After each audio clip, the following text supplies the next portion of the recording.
Article 19 YouTube சேனலோட founding editor தோழர் நவீன் அவர்கள். வணக்கம்.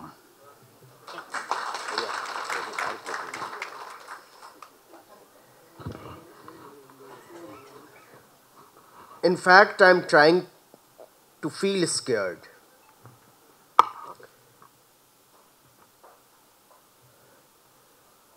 Thank you so much for inviting me here to speak on such a risky topic. एक ऐसे समय में जब देश के सुप्रीम कोर्ट ने कहा है कि इस देश के पॉलिटिकल सिस्टम को लॉटरी वाले चला रहे हैं, कमाल का समय है. अभी आपने सुना होगा, थोड़ा मकरनन मुझे ट्रांसलेट करेंगे क्योंकि मैं हिंदी और अंग्रेजी मिलाकर बोलूँगा.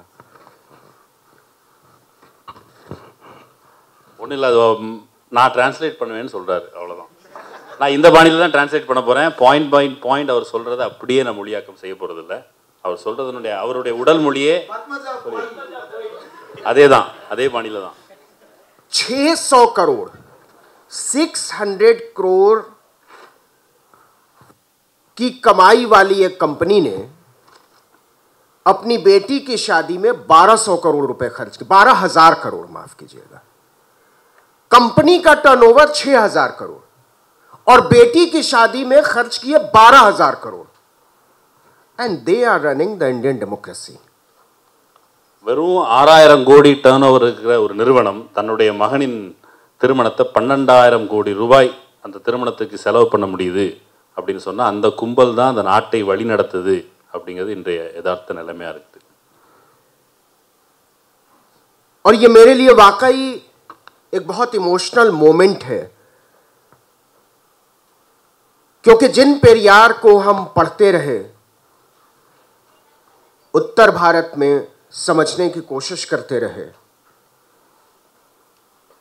और आपसे सीखने की कोशिश करते रहे. दरअसल मैं आपसे सीखने आया हूं, समझने आया हूं कि आपने कैसे किया. कोई लाख दावा करे कि हमने डेमोक्रेसी को बचा रखा है, लेकिन सच ये है कि डेमोक्रेसी को उन लोगों ने बचाया है जिनका दिल से यकीन है कि आदमी और आदमी के बीच कोई अंतर नहीं होना चाहिए. हमारे और आपके बीच, उत्तर भारत और दक्षिण भारत के बीच कोई तमिल और हिंदी का रिश्ता नहीं है, कोई मलयालम और हिंदी का रिश्ता नहीं है, कोई कन्नड़ और अंग्रेजी का रिश्ता नहीं है. हमारे और आपके बीच दर्द का रिश्ता है, हमारे और आपके बीच सफरिंग का रिश्ता है, हमारे और आपके बीच सपनों का रिश्ता है, हमारे और आपके बीच उम्मीदों का रिश्ता है. और इसलिए आपकी कही हुई एक एक बात मैं समझ सकता हूं. நான் இங்கே வந்து நிற்கிற இந்த தருணம் வந்து எனக்கு ரொம்ப உணர்வுபூர்வமானது. இப்போ இந்த நார்த் இந்தியாவில் நாங்கள் வந்து பெரியாரை கற்றுக்கொண்டு வருகிறோம், கற்றுக்கொள்வதற்கான முயற்சி செய்கிறோம். நான் இங்கே வந்திருக்கிறது அப்படிங்கிறது நீங்கள் இந்த தமிழ்நாட்டில் சாத்தியப்படுத்தியிருக்கிற இந்த மாற்றத்தை எப்படி சாத்தியப்படுத்துனீங்க? இங்கே நடந்திருக்கிறது பலரும் பல்வேறு விதமான முழக்கங்களை வைக்கலாம், கிளைம் பண்ணலாம், டெமோக்ரஸி இப்படி காப்பாற்றப்பட்டது அப்படி காப்பாற்றப்பட்டதுன்ட்டு. ஆனால் டெமோக்ரஸியை யார் காப்பாற்றுறது, ஜனநாயகத்தை யாரால் காப்பாற்ற முடியும்னா மனிதர்களுக்குள் வேறுபாடு இல்லை, வேதங்கள் இல்லை என்று நம்பவர்களால் தான் முடியும். நான் வந்து உங்களிடையே கற்றுக்கொள்ள வந்திருக்கிறேன். உங்களுக்கும் எங்களுக்கும் இடையிலான இந்த உறவு அப்படிங்கிறது தெற்கும் வடக்கும் அப்படியான உறவோ, மொழிகளுக்கு இடையான உறவு மட்டும் இல்லை, வலி, சஃபரிங், நம்ம படுகிற சுரண்டல், அதற்கு பிறகு நம்முடைய கனவுகள், இதுதான் நம்முடைய ஒரு ஒற்றுமையை சாத்தியப்படுத்தியிருக்கிறது, ஒற்றுமையை சாத்தியப்படுத்துறதுக்கான வழி அப்படின்னு சொல்றாரு. हम बचपन से एक झूठ पढ़ते आए हैं, या आप कह सकते हैं कि हमको पढ़ाया जाता रहा है. We have been taught a lie that India is one nation. No, it's complete a lie. कैसे एक देश हो सकता है? मेरी जरूरत एक पिज्जा की है, इनकी जरूरत एक रोटी की हो सकती है। मुझे बीए पास करना है, इनको कलेक्टर होना है। मुझे एक घर चाहिए, आपको एक बंगला चाहिए। मुझे सड़क पे सोना है, आपको महल में सोना है। ये देश 140 करोड़ सपनों का देश है। इसलिए यह देश, जितने लोग हैं, जितने सपने हैं, जितनी उम्मीदें हैं, उतना यह देश है। यह देश एक देश नहीं है। நம்முடைய குழந்தை பிராயத்திலிருந்து இது ஒற்றை நாடு அப்படின்னு திரும்ப திரும்ப வலியுறுத்தப்பட்டு வந்திருக்கிறது. அது ஒரு பொய். இது ஒரு நாடு அல்ல. இந்த நாட்டில் வந்து எனக்கு ஒரு தேவை இருக்கலாம், உங்களுக்கு ஒரு தேவை இருக்கலாம். ஒருத்தருக்கு பீஸா பிடிக்கலாம், ஒருத்தருக்கு ரோட்டி பிடிக்கலாம், ஒருத்தருக்கு வந்து எனக்கு பிஏ பாஸ் பண்ணணும்னு தோணலாம், ஒருத்தருக்கு வந்து கலெக்டர் ஆகணும்னு தோணலாம், ஒருத்தருக்கு வீடு தேவைப்படலாம், ஒருத்தருக்கு பங்களா தேவைப்படலாம், ஒருத்தர் சாலைகளில் உறங்கலாம், ஒருத்தர் வந்து பெரிய மஹல்ல உறங்கலாம். இப்படி பல்வேறு வகையான கனவுகள், ஆஸ்பிரேஷன் இதெல்லாம் சேர்ந்தது தான் இந்த நாடு அப்படின்னு சொன்னா, இது வந்து ஒரு நாடாக இருக்க முடியாது. 140 கோடி கனவுகளின் தேசம் அப்படிதான் இதை சொல்ல முடியும். ஒரே நாடு அப்படிங்கிறது வந்து ஒரு பொய். डी राजा साहब कहते हैं इंडिया इज अ सब कॉन्टिनेंट, ये एक देश नहीं हो सकता है। आप झूठ बोलते हैं, ये बंच ऑफ नेशन है। आप यूरोप की तरफ देखिए, जितने छोटे छोटे देश हैं भाषाओं के आधार पर बने हैं। हम भी भाषाओं के आधार पर बने। इसका मतलब यह है कि हम साथ रह सकते थे। यह हमने 1947 में एक्सेप्ट किया और हमने खुशी खुशी एक्सेप्ट किया। और तब कॉन्स्टिट्यूशन बनाने वालों ने क्या कहा था? उन्होंने यह कहा था यूनिटी इन डाइवर्सिटी। उन्होंने डाइवर्सिटी को नलिफाई नहीं किया था। उन्होंने यह कहा था कि हम डाइवर्सिटी को सेलिब्रेट करेंगे। डाइवर्सिटी हमारी पूंजी है, हमारा कैपिटल है। हम अलग अलग भाषाओं, अलग अलग बोलियों, अलग अलग समाज, अलग अलग भाषा, अलग अलग पूजा पद्धति, अलग अलग बिलीफ, इसके साथ साथ चलेंगे और एक देश के लिए काम करेगा। वो नेशनहुड थ्योरी, ये वन नेशन थ्योरी के अगेंस्ट बात थी। वो हर हेजिमनी को तोड़ने की बात थी। लेकिन अब एक विचारधारा क्या कहती है? वो कहती है कि नहीं साहब, आप अलग अलग लोग नहीं हैं, आप सब लोग एक हैं। और उनके एक कहने का मतलब क्या है? वो जब एक कहते हैं, वन नेशन की बात करते हैं, तो वन नेशन में वो सिटीजनशिप को इग्नोर करते हैं, वो नागरिक की बात नहीं करते हैं। वो कहते हैं कि इस देश में सब कुछ एक होगा। एक देश का मतलब वो ये समझते हैं कि एक देश में एक तरह की बोली, एक तरह का खान पान, एक तरह की पूजा पद्धति, एक तरह का विश्वास, एक तरह के कपड़े, एक तरह के सपने, एक तरह का झंडा और एक ही नेता, ये चलने वाला नहीं है। इस देश के लोग इसको एक्सेप्ट नहीं करेंगे। அரசியல் சாசனத்தை உருவாக்குனவங்க இந்த நாட்டை வந்து ஒரே நாடு அப்படின்னு சொல்லலை, பஞ்ச் ஆஃப் நேஷன்ஸ், நாடுகளின் தொகுப்பு அப்படின்னு தான் கருதுனாங்க. நாம் மொழிகளால் ஆகியிருக்கிறோம், மொழிகளின் தேசங்கள் தான். ஆனால் அதை வந்து அரசியல் சாசனத்தை உருவாக்கும் பொழுது அந்த காலகட்டத்தில் நாம் எல்லோரும் பல்வேறு தேசங்களாக இருந்தாலும் ஒருங்கிணைந்து இருப்போம் அப்படிங்கிறது சந்தோஷமாக ஏற்றுக்கிட்டோம் அப்படிங்கிறதன் பொருள் நாம் வந்து வேற்றுமையை வந்து நம்ம இடையே இருக்கிற ஏற்றத்தாழ்வுகளில் வேற்றுமைகளை நம்ம வந்து கொண்டாடுறோம், வேற்றுமைகளை வந்து அப்படியே நல்லிஃபை பண்ணலை அப்படிங்கிற சூழலை தான் நம்ம ஏற்றுக்கிட்டோம். நம்மக்கிட்ட இருக்கிற அந்த வேற்றுமைகள்ங்கிறது நம்முடைய மூலதனம். வேற்றுமைங்கிறது இந்த பல்வேறு வகையான கூறுகளோடு இருக்கும், பல்வேறான பண்பாடுகளோடு இருக்கும், பல்வேறான பூஜை வழிமுறைகள், வழிபாட்டு, இப்படி பல்வேறு வகையான வேறுபாடுகள்ங்கிறது நம்முடைய மூலதனம். அதை இவர்கள் அழிக்க பார்க்கிறார்கள். இந்த சங்கிகளோட நேஷன்ஹுட், அவங்களுடைய தேசம் பற்றிய கற்பிதம்ங்கிறது அது வந்து இந்தியாவில் குடிமக்கள் தனியாக இருக்கிறாங்க அப்படிங்கிறத பற்றியதே கிடையாது. இந்த நாட்டில் எல்லாமே ஒன்றுங்கிறது ஒரே மொழி, ஒரே பண்பாடு, ஒரே பூஜா பద్ధதி, என்ன சொல்கிறது, பூஜை வழிமுறைகள், இப்படி எல்லாத்தையும் ஒன்றாக்குறது, அதன் வழியாக ஒரே தலைவன் அப்படிங்கிற இடத்துக்கு இட்டு போகிறதுக்கான ஒரு சதி இதற்குள் இருக்கிறது. அதை இந்த நாடும் இந்த நாட்டு மக்களும் ஒருபோதும் ஏற்றுக்கொள்ள மாட்டார்கள். अब सवाल है कि वो वन नेशन, वन फ्लावर, वो तो वन एनिमल की भी बात करते हैं, वन लैंग्वेज, वन सॉन्ग, पता नहीं वन से क्या फैसिनेशन है उनको, इसीलिए वो वन ही है। सवाल है वो वन की बात क्यों करते हैं? हमको सोचना पड़ेगा कि ये तो तय है कि अब इस देश को one song, one religion, one thought, one principle नहीं किया जा सकता है। वो जानते हैं इस बात को, ये पॉसिबल नहीं है। तो वो ऐसा क्यों करना चाहते हैं? Why they want to do this? वो ऐसा इसलिए करना चाहते हैं कि वो हर डाइवर्सिटी के ऊपर, जब कॉन्स्टिट्यूशन बना तो कहा गया कि हमारी तानाशाही चलेगी, जनता की तानाशाही चलेगी, सिटीजन की तानाशाही चलेगी। अब अचानक से एक ऑर्गेनाइजेशन जो 100 साल पहले बना था और वो सत्ता में आए 10 साल पहले, वो कह रहे नहीं साहब, आपकी तानाशाही नहीं चलेगी। Individual is not supreme, citizen is not supreme, your diversity is not supreme, state is supreme. You will have to act according to state. हमने स्टेट बनाया, अपनी सुविधा के लिए बनाया, अपने हिसाब से बनाया। कॉन्स्टिट्यूएंट असेंबली में लंबी डिबेट हुई और तब ये कॉन्स्टिट्यूशन हमने अडॉप्ट किया और उसको अपने लिए बनाया। सिटीजन स्टेट के लिए नहीं था, स्टेट सिटीजन के लिए था। अब वो ये कह रहे हैं कि नहीं नहीं नहीं नहीं नहीं, ये गलत हो गया।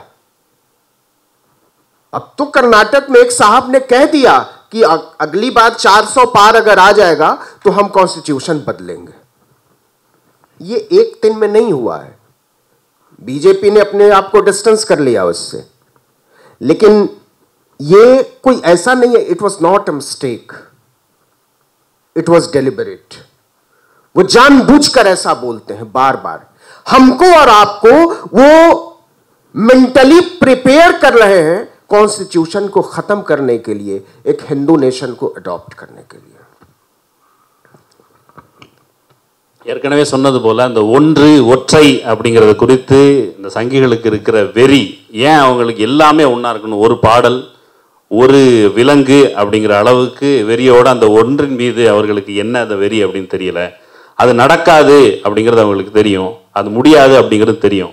அரசியல் சாசனம் நிறுவப்பட்ட பொழுது நம்ம கிட்ட சொல்லப்பட்டது மக்களின் சர்வாதிகாரம் நிலவும் அப்படின்னு நமக்கு சொல்லப்பட்டது. ஆனால் 100 ஆண்டுகளுக்கு முன்னால் உருவாக்கப்பட்ட இந்த ஆர்எஸ்எஸ் என்கிற அமைப்பு அது வந்து நமக்கிட்ட இப்படி சொல்லுது, இன்றைக்கு எந்த தனிநபருக்கும் தனி அதிகாரம் என்பது கிடையாது, இனி அரசின் சர்வாதிகாரம் தான் நடக்கும், அரசு சொல்கிற அந்த ஒழுங்கிற்கு ஏற்பதான் நீங்கள் நடக்க வேண்டும், தனிநபர் ஒருபோதும் இங்கு முக்கியமானவர் அல்ல அப்படின்னு சொல்றாங்க. அரசை உருவாக்கியவர்கள் அல்லது உருவாக்கின அந்த காலகட்டத்தில் நாம் எல்லோரும் சேர்ந்து தான் இந்த அரசை உருவாக்கினோம். அதை நம்மிடமிருந்து விலக்கி வைப்பதற்கான வேலைகள் நடக்கின்றன. ஸ்டேட் நமக்கிட்ட இருந்து போயிட்டு அவங்க ஸ்டேட்டோட ஒழுங்கு எப்போ நடக்கணும் அப்படின்னு சொல்கிறாங்க. சமீபத்தில் கூட கர்நாடகத்தில் ஒரு ஆள் 400 சீட்டுக்கு மேலே வந்தால் அரசியல் சாசனத்தை நாங்கள் திருத்தி எழுதுவோம் அப்படின்னு அவர் சொன்னார். அது வந்து ஒரு பிஜேபி அந்த ஸ்டேட்மெண்ட்டில் தன்னை விலக்கி வச்சுக்கிட்டாலும் அவங்க எதேச்சியாக கவனம் தவறி இதை சொல்லலை. டெலிபரேட்டாக நமக்கு இந்த குறிப்பிட்ட வசனத்தை பழக்குவதற்கு, அரசியல் சாசனத்தை நம்ம முற்றுமுழுதாக துறப்பதற்கு நம்மை பயிற்றுவிக்கிறதுக்காக தான் திரும்ப திரும்ப சொல்கிறாங்க. எதேச்சியாக அது நடக்கலை. अब स्टेट जिस तरीके से एक्ट कर रहा है वो इस तरीके से एक्ट क्यों करना चाहता है, इसमें उसका क्या फायदा है, हमको सोचना पड़ेगा। और हमको इसलिए सोचना पड़ेगा कि जब स्टेट अपने आप को सुप्रीम मानने लगेगा तो सफर कौन करेगा। आपने धीरेन्द्र शास्त्री का नाम सुना है? Have you listen about Dhirendra Shastri? Dhirendra Shastri is a saint, so called saint. वो ऐसे दरबार लगाता है, उसका अपना दरबार है, और भाजपा और कांग्रेस दोनों के नेता जाकर धीरेन्द्र शास्त्री के पैरों में पड़े रहते हैं। वो ये कहता है कि मैं बता दूंगा तुम्हारा अफेयर किसके साथ था, तुम मेरे बारे में बात मत करो। वो पब्लिकली कहता है, वो एंटी विमेन है, एंटी पुअर है, एंटी कॉन्स्टिट्यूशन है, लेकिन उसको क्रिएट किया जा रहा है। और ऐसे बहुत सारे सेंट्स हिंदी हार्टलैंड में क्रिएट किए जा रहे हैं, सो कॉल्ड सेंट। इसलिए क्रिएट किए जा रहे हैं कि उनकी एक फॉलोइंग खड़ी हो। मैं ये बात इसलिए कह रहा हूं कि आप नहीं समझ पाएंगे इस बात को, क्योंकि आपके लिए यह बहुत अजीब होगा, क्योंकि आप नॉर्थ और साउथ का जो अंतर है वो एक बुनियादी अंतर यह है कि आपको पेरियार मिल गए, हमको पेरियार नहीं मिले थे। अगर हमको भी पेरियार मिले होते तो ये फासिस्ट फोर्सेस आज हमारे सिर पे चढ़ के नाच नहीं रही होती। ये हिम्मत आपको पेरियार ने दी है, ये हिम्मत, ये साहस, ये समझदारी, ये करेज आपको अन्ना ने दी है। और इसके लिए मैं नॉर्थ इंडिया की तरफ से आपका इस धरती का शुक्रिया अदा करने आया हूं कि हम आपसे सीखने की कोशिश कर रहे हैं। हम जाएंगे यहां से तो बताएंगे लोगों को कि आप क्यों नहीं लड़ पा रहे हैं। एक ही देश, एक ही समय आजाद हुए, अलग अलग तरह की बोली, अलग अलग तरह की भाषा, लेकिन देश एक था। फिर कैसे एक खास इलाके में अंधविश्वास बढ़ा, कैसे पूरे हिंदी हार्टलैंड में पॉलिटिकल करप्शन आया, कैसे जिसको हिंदी हार्टलैंड को भाजपा के नेता भी काऊ बेल्ट कहते हैं। हमारे आदरणीय प्रधानमंत्री जी तो कहते हैं भारत सपेरों का देश था। सपेर, सांप नचाने, बीन बजाने वालों का। सवाल यह है कि ये जानते हैं इस बात को कि जब तक डाइवर्सिटी है, जब तक इस देश में अलग अलग तरह के लोग एक साथ बैठ रहे हैं, तब तक वो अपने इरादों में कामयाब नहीं हो पाएंगे। इसलिए वो कहते हैं कि नॉर्थ वर्सेस साउथ चाहिए, इसलिए वो कहते हैं कि हिंदू वर्सेस मुस्लिम चाहिए, इसलिए वो कहते हैं कि मुस्लिम वर्सेस क्रिश्चियन चाहिए, इसलिए वो कहते हैं कि ब्राह्मण आपके लिए बड़ा शुभ होता है। आपको मानना पड़ेगा, आप जब अपने इरादों में कामयाब नहीं हो पाते हैं, तब आप वन नेशन की थ्योरी देते हैं और वहां से एक कॉन्फ्लिक्ट खड़ा करने की कोशिश करते हैं, और वो कॉन्फ्लिक्ट है सारी समस्याओं की जड़। இந்த அரசு எல்லாத்தையும் ஒன்றாக்குவது அப்படிங்கிற முயற்சியில் ஏன் ஈடுபடுது, இந்த அரசு ஏன் இப்படி செயல்படுது அப்படிங்கிறத குறித்து நம்ம யோசிக்கணும். வடக்க வந்து திரேந்தர் சாஸ்திரி அப்படின்னு ஒரு சாமியார் இருக்கிறான். அந்த சாமியாரை வந்து அடிக்கடி இந்த கூட்டம் மாதிரி கூட்டம் நடத்தி அந்த கூட்டத்தில் வந்து காங்கிரஸ்காரங்க, பிஜேபிக்காரங்க இவங்க எல்லோரும் கலந்துக்கிறது உண்டு. அவர் வந்து தன்னை ஒரு பெரிய மந்திரவாதி, நீ என்னையை பற்றி ஏதாவது பேசணுன்னா உனக்கு யாரோட அஃபேர் இருக்குன்னு நான் சொல்லிடுவேன் அப்படிங்கிற மாதிரி மிரட்டுற நபர். அந்த நபர் வந்து பெண்களுக்கு எதிரான, அரசியல் சாசனத்துக்கு எதிரான,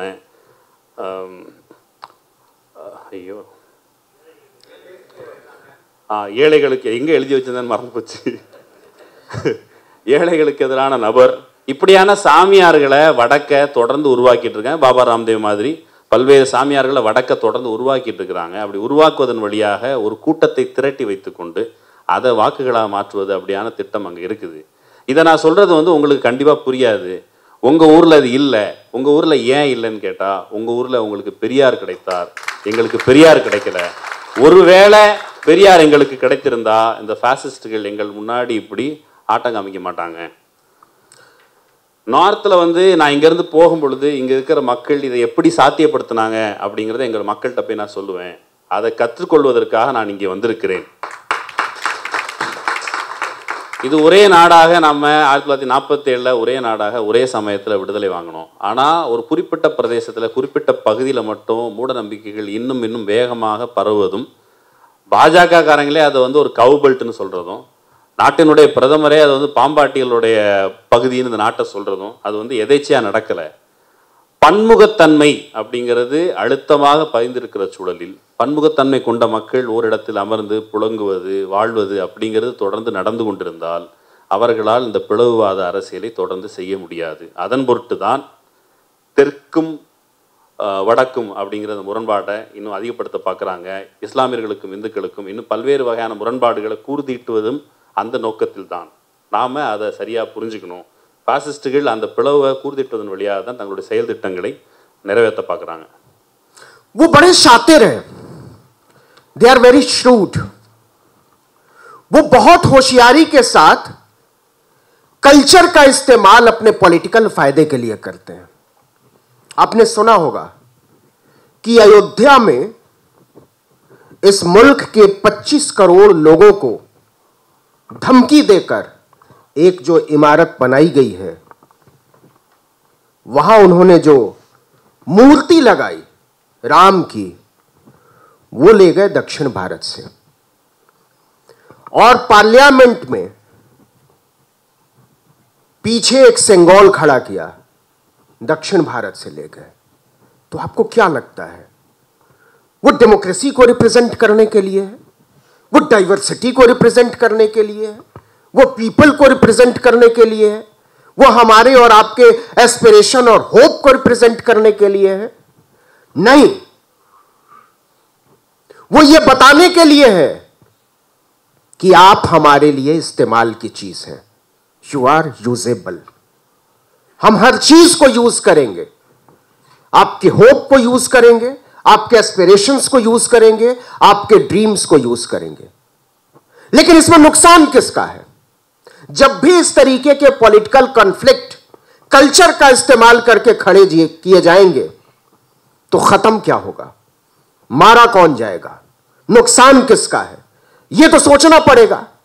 वो भाई 1950 में 1950 में हमने कॉन्स्टिट्यूशन को अडॉप्ट कर लिया, हमने कॉन्स्टिट्यूशन बनाया, हमने माना उसको और उसके बाद उसमें बहुत सारे सुधार किए, अमेंडमेंट्स किए अपनी जरूरत के हिसाब से. तो ये नागपुर का एक ऑर्गेनाइजेशन ये कहता है कि नहीं नहीं नहीं नहीं नहीं नहीं नहीं, ये कॉन्स्टिट्यूशन ठीक नहीं है, आप हिंदू सुप्रीम है और पूरा देश हिंदू है, बस आप मान लो कि आप हिंदू हो. उनको हिंदू के अलावा कुछ समझ में नहीं आता है. वो हिंदू हिंदू हिंदू हिंदू इसलिए बात करते हैं क्योंकि उनका कोई यकीन नहीं है कॉन्स्टिट्यूशन में. उन्होंने इसी आरएसएस के हेडक्वार्टर पर 40 साल तक भारत का झंडा नहीं लगने दिया और वो ये कहते हैं कि आपको हिंदू राष्ट्र मानना पड़ेगा, अपने आप को हिंदू मानना पड़ेगा और उसके बाद सब ठीक हो जाएगा. सबको यही लग रहा था कि अयोध्या में जब मंदिर बन जाएगा तो यह हिंदू मुस्लिम का झगड़ा खत्म हो जाएगा. अब वो चले गए मथुरा को लेकर, अब वो चले गए काशी को लेकर, उसके बाद मध्य प्रदेश में एक मंदिर खोज कर निकाला है.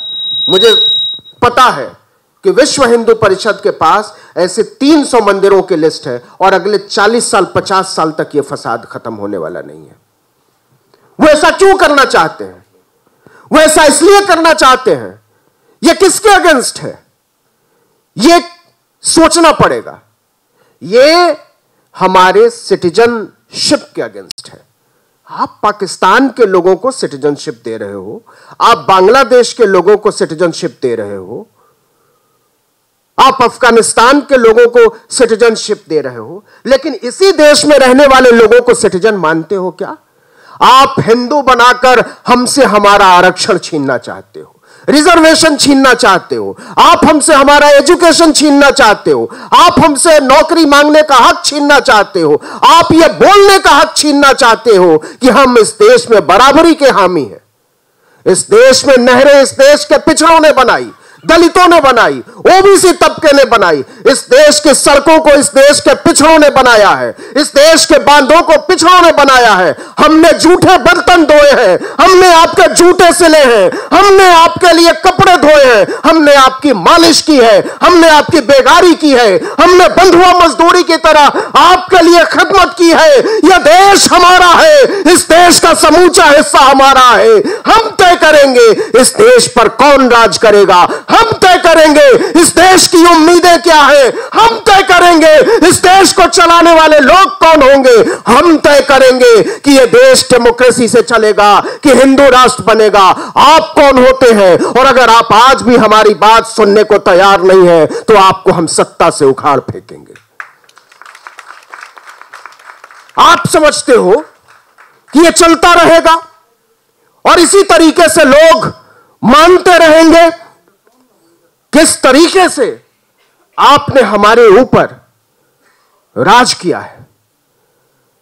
राहुल गांधी ने कहा कि 90 सेक्रेटरी लेवल का ऑफिसर है, 90, और ओबीसी 5 रिप्रेजेंटेशन कहां है? महामानव ने कहा पार्लियामेंट में कि ये लोग रिप्रेजेंटेशन की बात करते हैं, मजाक उड़ाया रिप्रेजेंटेशन का, और ये कहा कि रिप्रेजेंटेशन इनको सबसे बड़ा ओबीसी नहीं दिखता है, इनको सबसे बड़ा ओबीसी नहीं दिखता है। मतलब नरेंद्र मोदी ये कहते हैं कि वो प्रधानमंत्री बन गए। अच्छा, एक बात मेरी समझ में नहीं आता, आपने आज तक आपने अपनी जिंदगी में नहीं सुना होगा कि एक आदमी जो है वो कहता है कि मैं देश के लिए जीता हूं। अरे मोदी जी, आप दबा कर खाते हो और तान कर सोते हो और कहते हो आप देश के लिए जीते हो।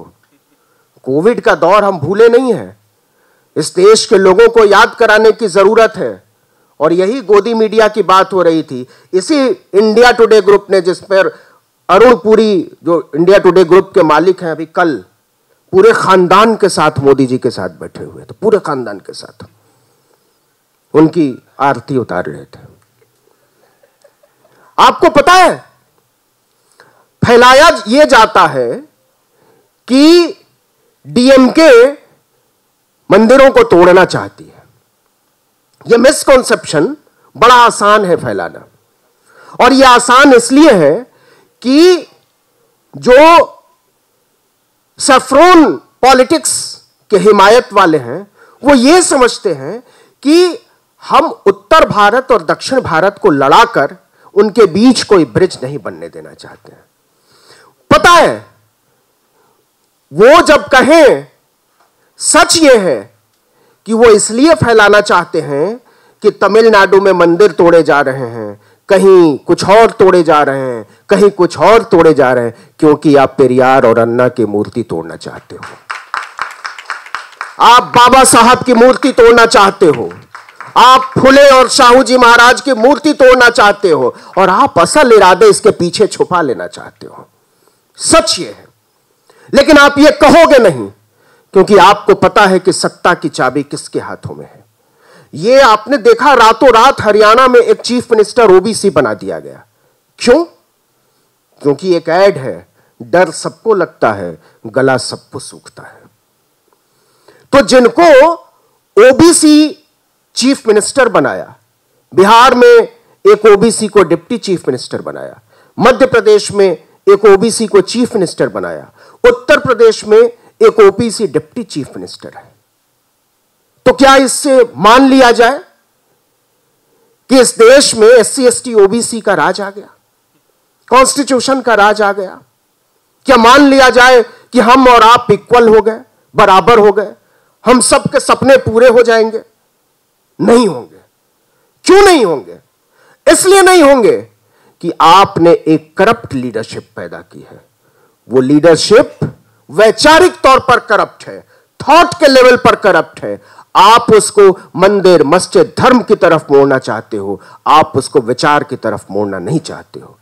और हमारी लीडरशिप नॉर्थ इंडिया में, मैं इसलिए कहना चाहता हूं कि 2024 के चुनाव होने वाले, और उस इलेक्शन में बहुत सारी चीजें सामने आएंगी। आपने सुना होगा बहन मायावती का नाम, 22%, 22% वोट शेयर उनका कहीं नहीं जाता था। वो वोट शेयर श्रिंक होकर 12% पर पहुंच गया, 12% पे। और सॉरी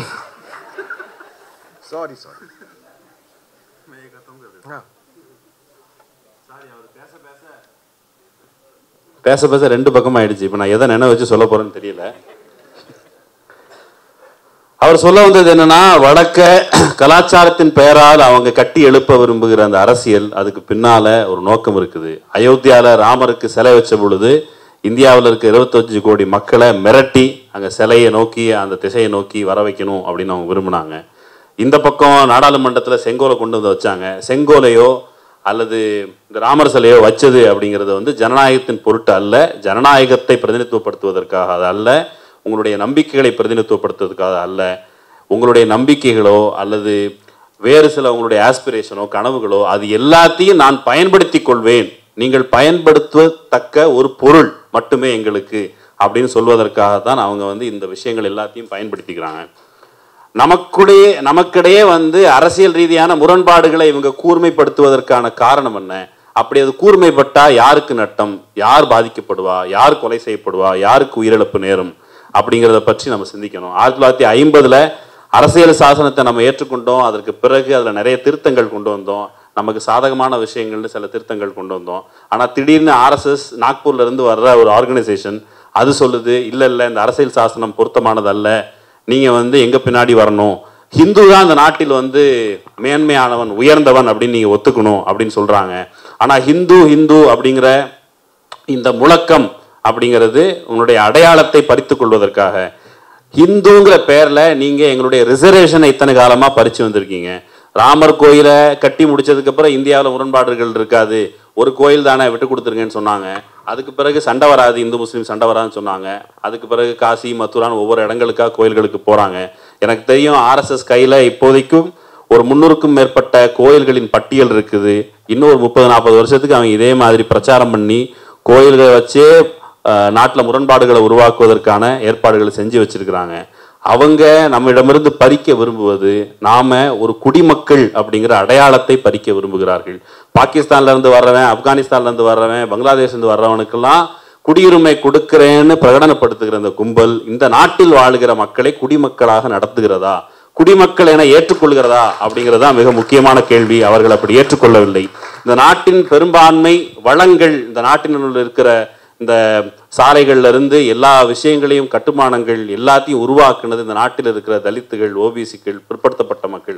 நாங்கள் இந்த நாட்டில் வந்து செருப்பு தொடச்சியதிலிருந்து எல்லா விதமான உழைப்பையும் நாங்கள் செலுத்தியிருக்கிறோம். இந்த நாட்டை கட்டி எழுப்பியது நாங்கள். ஆனால் எங்களிடமிருந்து நாட்டை பறிக்க நீங்க பாக்குறீங்க. நாங்கள் அதை விட மாட்டோம். இந்த நாட்டில் மோடி வந்து நான் தான் ஓபிசி அப்படிங்கிறாரு. இந்த நாட்டில் யார் ஓபிசினா அவர் தான் ஓபிசி. ஓபிசி அப்போ மோடி ஓபிசி, அவர் பிரதமர் ஆயிட்டாரு. அதை மாதிரி இன்னும் பல மாநிலங்களில் ஓபிசி ரெப்ரசன்டேஷன் வந்துருச்சு அப்படிங்கிறதுக்காக ஓபிசிக்களின் பிற்படுத்தப்பட்ட மக்களின் ஆட்சி நடக்கிறது, தாழ்த்தப்பட்ட மக்களின் ஆட்சி நடக்குது அப்படின்னு புரிந்து கொள்ள முடியுமான? கிடையாது. இவர்கள் எங்களுடைய பிரதிநிதிகள் கிடையாது. இவர்கள் சிந்தனைகளால் கரப்ட் செய்யப்பட்ட, சீழ்படுத்தப்பட்டவர்கள், சிந்தனை முறையிலேயே பின்தங்கிய கண்ணோட்டம் கொண்டவர்கள். அவங்க எங்களுடைய பிரதிநிதிகள் இல்லை. இதை வச்சுக்கிட்டு நாங்கள் வந்து எங்களுக்கு பிரதிநிதித்துவம் கிடைத்து விட்டது, அதிகாரம் கிடைத்து விட்டது அப்படின்னு நம்புவதற்கு இல்லை. அவங்க இப்போ தமிழ்நாட்டை பொறுத்த அளவுக்கு தமிழ்நாட்டில் கோயில் அடிக்கிறாங்க, கோயில் எடுக்காங்கன்னு வடக்க பரப்புரை செய்ய பார்க்குறாங்க. ஆக்சுவலி அவங்க சொல்ல விரும்புவது கோயில் அடிக்கிறத பற்றி அல்ல. அவர்கள் இடிக்க விரும்புவது பெரியாரின் சிலையை, அண்ணாவின் சிலையை, பாபா சாஹேப் அம்பேத்கருடைய சிலையை, ஃபுலேவின் சிலையை.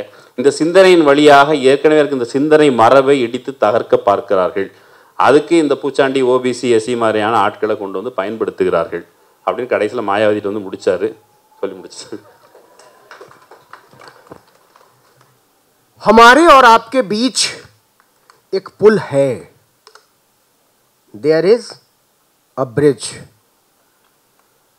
Between north and south.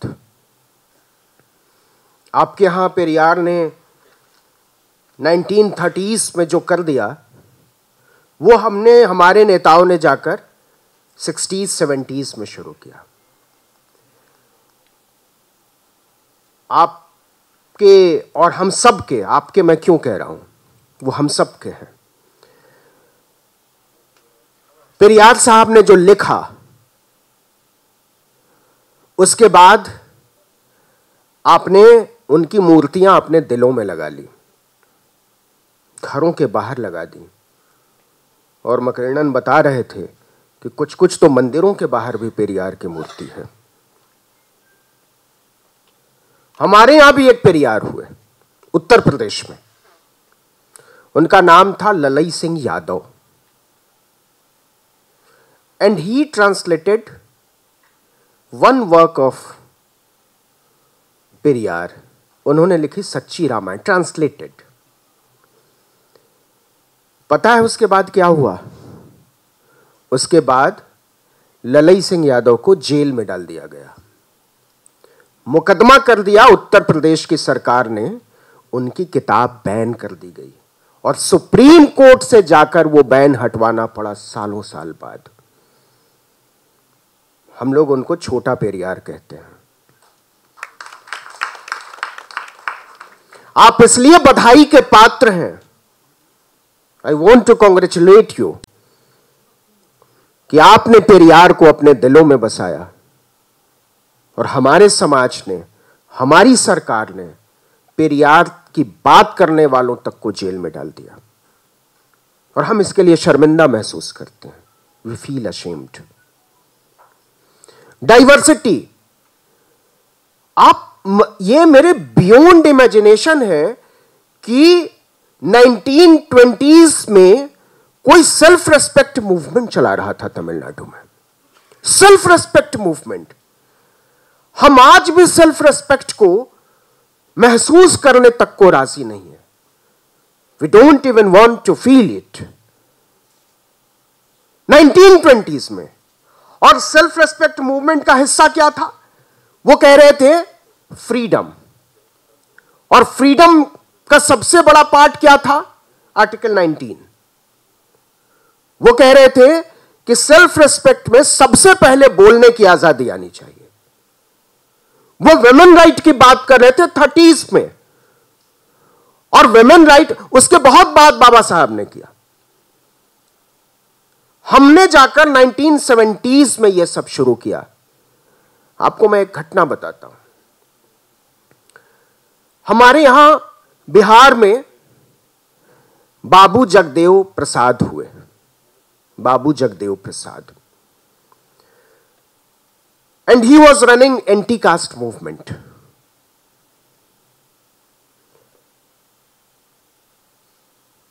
और पूरा ब्राह्मणिकल सिस्टम उनके अगेंस्ट था, और यह पता था, सबको पता था कि बाबू जगदेव को मारा जाएगा, ही विल बी किल्ड। और बाबू जगदेव को 1974 में, 5th September 1974, there is a place in Bihar, Jahanabad. He was addressing a rally. उनको गोली मारी गई चौराहे पर।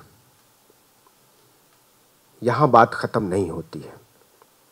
बाबू जगदेव को वहां के थानेदार, वहां का पुलिस इंस्पेक्टर अपनी जीप में बांधकर घसीटता हुआ थाने ले आता है और उनके मुंह में पेशाब करता है। ये नफरत क्यों? अगर हत्यारा चाहता तो बाबू जगदेव के सीने में गोली मार सकता था, वो पीठ में गोली मार सकता था। उसने सिर में गोली मारी। उसने सिर में गोली क्यों मारी? उसने सिर में गोली इसलिए मारी कि वो ये कहना चाहता था कि आप कुछ भी कर लो, लेकिन हम आपको सोचने नहीं देंगे, हम आपको समझने नहीं देंगे, हम आपको बराबरी की मांग नहीं करने देंगे, हम आपको अपने तरीके से राज नहीं चलाने देंगे। क्योंकि वो अगर सबसे ज्यादा किसी चीज से डरते हैं तो सोचने वालों से डरते हैं। वो सबसे ज्यादा अगर किसी चीज से डरते हैं तो पढ़ने वाले लोगों से डरते हैं। वो सबसे ज्यादा किसी चीज से डरते हैं तो लिखने वाले लोगों से डरते हैं, बहस करने वाले लोगों से डरते हैं, वो विचार बनाने वाले लोगों से डरते हैं। इसलिए बाबू जगदेव को चौराहे पर सिर में गोली मारी गई और उसके बाद थानेदार ने उनके मुंह में पेशाब किया। मैं उस समाज से आपके बीच ये बताने आया हूं कि हम एहसानमंद हैं पेरियार के, अन्ना के, कि आपने हमको सिखाया कि एंटी कास्ट मूवमेंट को चलाते कैसे हैं। எனக்கே கேட்க எமோஷனல் ஆயிடுச்சு. எனக்கு அவர் என்ன சொல்றாரு, நமக்கிடையே ஏற்கனவே ஒரு ஒற்றுமைக்கான பாலம் எப்போதும் இருந்து வந்திருக்கிறது. 1924 தமிழ்நாட்டில் பெரியார் சுயமரியாதை இயக்கத்தை நடத்துறாரு. எங்க தலைவர்கள் 1900 இது மாதிரி ஒரு விஷயத்தை நடத்துறதுக்கு 1960கள் ஆகி போனது. பெரியார் சிலை குறித்து, பெரியார் சிலையை பெரியாருடைய உருவத்தை, அந்த பிம்பத்தை நீங்க நெஞ்சில் ஏந்திருக்கிறீங்க அப்படிங்கிறது போது எனக்கு உண்மையிலேயே மகிழ்ச்சியா இருக்கு. நான் அதற்கு உங்களுக்காக வாழ்த்துக்கள் தெரிவிக்கிறேன். இங்க நான் கேள்விப்பட்டேன், கோயில் வாசல்லையும் நீங்க பெரியார் சில இடங்களை வச்சிருக்கீங்க அப்படிங்கிற போது எனக்கு மகிழ்ச்சியா இருக்குது. எங்க ஊர்லயும் ஒரு பெரியார் இருந்தார். அவர் பேர் லலாய் சிங் யாதவ். அவர் நம்ம உண்மை ராமாயணம் பெரியார் எழுதின அந்த நூலை சச்சிய ராமாயணம் சொல்லி அங்கே மொழிபெயர்த்தார். அது மொழிபெயர்த்ததை ஒட்டி அவர் சிறைக்கு அனுப்பப்பட்டார். அதற்கு பிறகு சுப்ரீம் கோர்ட் வரைக்கும் அங்கே போய் அந்த தடை, அவருடைய புத்தகத்துக்கும் தடை விதிக்கப்பட்டது. தடையை நீக்குவதற்கு பல்லாண்டு காலம் ஆனது. அந்த வகையில் நீங்கள் வாழ்த்துக்குரியவர்கள். அந்த வாழ்த்துக்களை நான் தெரிவிக்கிறேன். இப்படி ஒரு சமூகத்திலிருந்து பெரியார் குறித்து சிந்தித்த ஒரு நபர் சிறைக்கு அனுப்பப்படுகிறார் அப்படிங்கிற ஒரு சமூகத்திலிருந்து வருகிறேன் அப்படிங்கிற பொழுது ஒரு வகையில் எனக்கு வெட்கமாகவும் இருக்கிறது. இந்த பன்முகத்தன்மை அப்படிங்கிறத சிந்திக்கும் பொழுது எனக்கு சில விஷயங்கள் கற்பனைக்கு எட்டாததாக இருக்குது. 1920 ஒரு மனுஷன் இந்த மண்ணில் சுயமரியாதையை கோரி ஒரு இயக்கம் நடத்தினான் அப்படிங்கிறது எனக்கு உண்மையிலேயே வியப்பாக இருக்கிறது. நாங்கள் அவர் சுதந்திரம் அப்படின்னு வரும்பொழுது முதல்ல கருத்து சொல்கிற உரிமை, அந்த உரிமையை தான் அவர் முதன்மையாக வலியுறுத்தினார். அதுதான் ஆர்டிகிள் 19. அவர் அந்த காலத்திலேயே பெண்களுடைய உரிமைகளுக்காக அவர் பேசினார். அப்படிங்கிற பொழுது எங்களுக்கு அது உண்மையிலேயே வியப்பாக இருக்கிறது. எங்கள் ஊரில் பெரியார் மாதிரி ஒருத்தர் இருந்தார். அவர் பேர் பாபு ஜக்தேவ் பிரசாத்.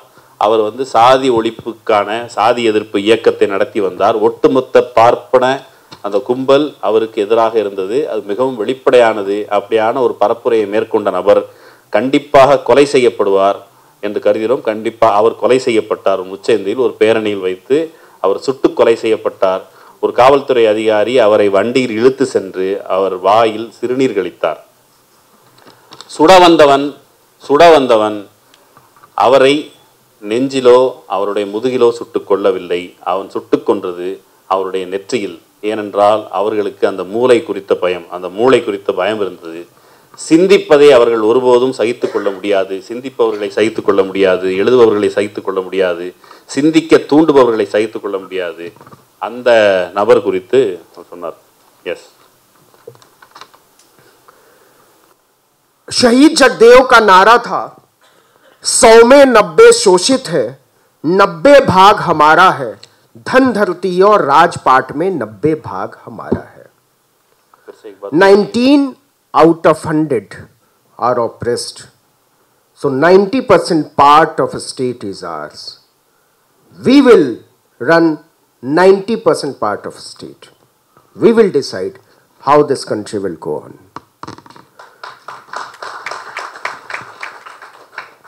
कर्पूरी ठाकुर, आपने सुना होगा, अभी भारत रत्न मिला है पिछले दिनों. कमाल है. कर्पूरी साहब ने, हम लोग उन्हें जन नायक कहते हैं बिहार में. जन नायक ने 1970s में पहली दफा ओबीसी के लिए रिजर्वेशन लागू किया. 27% रिजर्वेशन, और केवल ओबीसी के लिए नहीं किया, उसमें विमेन रिजर्वेशन भी किया, उसमें सवर्णा रिजर्वेशन भी किया 3%. पहले हो सकता है ये महानायक कहते हो कि ईडब्ल्यूएस रिजर्वेशन हमने किया है, ये उनके बस की नहीं थी सोचना, वो सोच नहीं सकते. तो बेसिक आइडिया क्या है, वो कैसे चलते हैं, वो किसके पक्ष में है, वो किसके खिलाफ है. अगर एक लाइन में कहूं, एक लाइन में, वो प्यार के खिलाफ है. वो आदमी और आदमी के बराबर होने के खिलाफ है. वो आदमी और औरत के बराबर होने के खिलाफ है. वो डाइवर्सिटी के खिलाफ है. वो इस बात के खिलाफ है कि एक आदमी दूसरे आदमी से मिलकर आगे का रास्ता न सोचे. और इसलिए वो यूनिवर्सिटीज को खत्म करना चाहते हैं. सबसे पहले भारत की सबसे शानदार यूनिवर्सिटी जवाहरलाल नेहरू यूनिवर्सिटी को वो कहते हैं और उनके मंत्री कहते हैं कि ये यहां आतंकवादी पलते हैं. दूसरी सबसे बेहतर यूनिवर्सिटी अलीगढ़ मुस्लिम यूनिवर्सिटी के बारे में उनका ख्याल है कि इस पर ताला लगा देना चाहिए। तीसरी सबसे बढ़िया यूनिवर्सिटी जामिया मिलिया इस्लामिया के बारे में वो कहते हैं कि उसको खत्म कर देना चाहिए। आपने वहां के लाइब्रेरी में घुसकर जिस तरीके की गुंडागर्दी की है वो हमने देखा है। आप सीए एनआरसी के नाम पर इस देश के केवल मुसलमानों को नहीं डराना चाहते हैं। आप सोचिए, इस खतरे को समझिए। आप सीए एनआरसी से यह बताना चाहते हैं कि अगर तुम हमारे खिलाफ चाहोगे, अगर तुम हमारी हां में हां नहीं मिलाओगे तो हम तुमको इस देश से बाहर कर देंगे, और अगर बाहर नहीं कर पाए तो तुमको हम कंसंट्रेशन कैंप्स में बंद कर देंगे, और अगर वो भी नहीं कर पाए तो हम तुमको दोयम दर्जे का नागरिक बना देंगे। यह खतरा बहुत बड़ा है दोस्तों, और यह खतरा इतना बड़ा है। एक बहुत बड़े शायर हुए राहत इंदौरी, मुझे नहीं पता ये कैसे ट्रांसलेट करेंगे मकरनल, कि लगेगी आग तो आएंगे कई घर जद में। अगर आग लगेगी तो बहुत सारे घरों में लग जाएगी। यहां पर अकेले हमारा मकान थोड़ी है, हमारा ही मकान नहीं है, सब कुछ जलेगा। लेकिन एक जिम्मेदारी की बात है कि कौन बचाएगा डेमोक्रेसी को, टू सेव इंडिया। इससे खतरनाक बात आज के दौर में नहीं हो सकती है कि आप देश बचाने की बात कर रहे हैं। हम इतनी मुश्किल से देश तोड़ रहे हैं, आप बचाने की बात करोगे, आप देशद्रोही हो। जो इस समय कॉन्स्टिट्यूशन की बात करेगा, जो इस समय डेमोक्रेसी की बात करेगा, जो इस समय इंसानियत की बात करेगा, जो इस समय प्यार की बात करेगा, जो इस समय एक दूसरे से मिलने जुलने मोहब्बत के साथ रहने की बात करेगा, ऐसा हर आदमी इस समय मुल्क की नजरों में एक खतरा है। ऐसा हर आदमी इस हुकूमत के लिए एक ऐसे बारूद में बदला हुआ नजर आता है जो इस देश को बचाना चाहता है। हमारे सबसे प्यारे शब्द हमारे खिलाफ कर दिए गए। वो सेकुलर को, अगर आप सेकुलर हैं तो वो कहते हैं सिकुलर, वो सिकुलर कहते हैं हमको। आप लिबरल कहेंगे, वो लिब्रांडू कहेंगे। हर वो वर्ड जो डेमोक्रेसी को रिक्लेम करता है, हर उस शब्द को वो गाली बना देना चाहते हैं। वो गाली बना देना चाहते हैं ह्यूमैनिटी को, वो गाली बना देना चाहते हैं डेमोक्रेसी को, वो गाली बना देना चाहते हैं प्यार मोहब्बत भाईचारे को। लेकिन ये चलने वाला नहीं है। मैं बहुत साफ तरीके से कहना चाहता हूं। आप सोचते होंगे कि ये लोग केवल तमिलनाडु के बारे में उत्तर भारत दक्षिण भारत करते हैं, या कर्नाटक के बारे में करते हैं, या केरला के बारे में करते हैं। वो तो मणिपुर को भी नहीं कहते हैं कि हमारे देश का हिस्सा है। इससे ज्यादा शर्मनाक बात क्या होगी कि 5000 से ज्यादा मंदिर चर्च जला दिए गए, हजारों हजार औरतें बच्चे भूखे कैंप्स में रहते रहे, और इस देश का निर्लज्ज प्रधानमंत्री, बेशर्म प्रधानमंत्री एक बार भी झांकने तक नहीं जाता। क्या आप इमेजिन कर सकते हैं कि 8000 करोड़ के जहाज में बैठकर, फ्लाइट में बैठकर 8000 करोड़, हमारा प्रधानमंत्री क्या करता है? वो नहाने जाता है। वो जाकर समंदर के नीचे जाकर पोज देता है मॉडल की तरह। वो क्या करता है? वो पूजा करने जाता है। 8000 करोड़ के जहाज में बैठकर वो कहता है कि देखो मैं साधु हूं, तपस्वी हूं, मेरे बारे में बात मत करो। जो 6500 करोड़ रुपए इलेक्टोरल बॉन्ड से तुमने अपने त्याग तपस्या के एवज में वसूले हैं, उसकी बात मत करो। मैं तो इंतजार कर रहा हूं कि मोदी जी रोते कब हैं। वो बहुत जोर जोर से रोने वाले हैं, और आप भी इंतजार कीजिए, क्योंकि वो आपके यहां आकर रोएंगे। आप लिख लीजिए इस बात को। उनको तमिलनाडु से कुछ ज्यादा मोहब्बत है, क्योंकि आप मिलजुल कर रहने वाले लोग हैं, आप एक साथ रहने वाले लोग हैं, आप एक दूसरे से झगड़ा दुश्मनी करने वाले लोग नहीं हैं। इसलिए उनकी नजर तमिलनाडु पर बहुत ज्यादा है। और आपने सुना होगा कि ये जो परिसीमन होगा, जो सीटों का फिर से बंटवारा होने वाला है अभी 2 साल बाद, उसमें तमिलनाडु की सीटें कम करने की बात हो रही है, क्योंकि आबादी के आधार पर वो होगा। फिर वो कहेंगे, जब आप कहेंगे कि अगर हमने पॉपुलेशन नहीं बढ़ाया तो आप इलेक्टोरल पॉलिटिक्स में हमारी सीटें कैसे कम करेंगे, तो वो कहेंगे कि नहीं नहीं नहीं नहीं नहीं नहीं, ये रिप्रेजेंटेशन के लिए झगड़ा नहीं कर रहे हैं, ये हिंदी और तमिल का झगड़ा है। वो बहुत आसानी से इस तरफ मोड़ देंगे। वो कहेंगे कि देखो देखो डीएमके वाले उधर मंदिर गिरा रहे हैं, ये सब देशद्रोही हैं। वो कहते हैं पूरा मणिपुर देशद्रोही है, वो कहने लगेंगे पूरा तमिलनाडु देशद्रोही है। और जवाहरलाल नेहरू यूनिवर्सिटी में पढ़कर आपके स्टेट के निर्मला सीतारमण अकेले देशभक्त हैं, एस जयशंकर अकेले देशभक्त बचे हुए, बाकी सब वहां पढ़ने वाले देशद्रोही हो गए।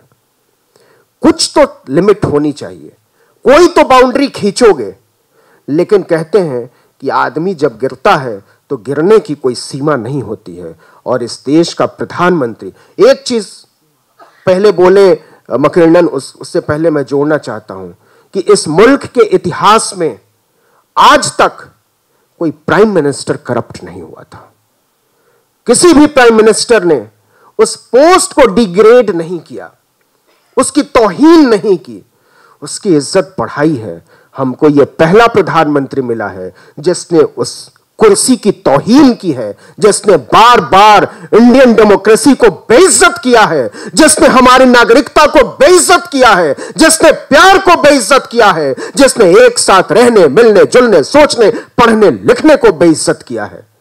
एक प्रधानमंत्री जो रोज रोज इस मुल्क के करोड़ों लोगों को बेइज्जत कर रहा है, वो कह रहा है कि तुम लोग नारे लगाओ, मैं हूं मोदी का परिवार। और इस देश के सटोरिये, इस देश के लॉटरी वाले, इस देश के धंधेबाज, इस देश की शेल कंपनियों के मालिक चिल्ला चिल्ला कर कह रहे हैं कि देख लो इलेक्टोरल बॉन्ड, मैं हूं मोदी का परिवार।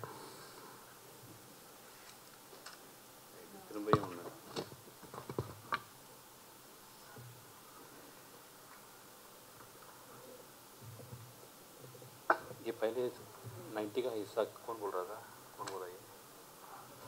90-10 हिस्सा, हाँ, कर्पूरी का